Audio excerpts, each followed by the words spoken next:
প্রিয় দর্শক শ্রোতা, দিনের শুরুতেই আমরা জেনে নিই আজকের আবহাওয়া কেমন থাকতে পারে।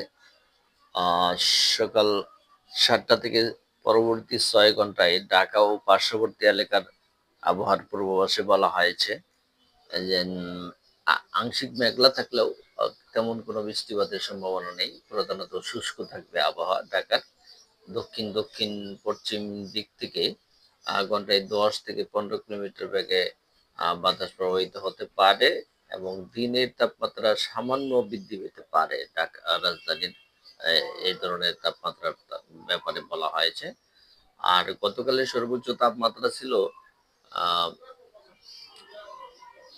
সারা দেশের আর কি তাপমাত্রা ৩৪.৫ ডিগ্রি সেলসিয়াস। আজকের সর্বনিম্ন তাপমাত্রা ২৫ ডিগ্রি সেলসিয়াস।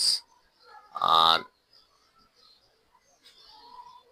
আজকে সূর্যোদয় হয়েছে ৫টা ৩৯ মিনিটে।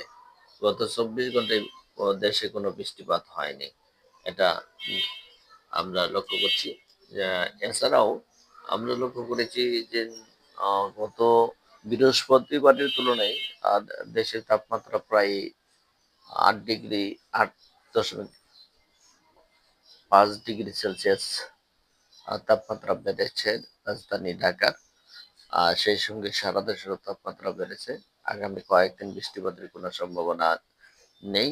এতে ব্যবসা গরম পড়তে পারে বলে ধারণা করা হচ্ছে। সেহেতু গরমে সবাইকে সতর্ক থাকার জন্য চিকিৎসকরা পরামর্শ দেন।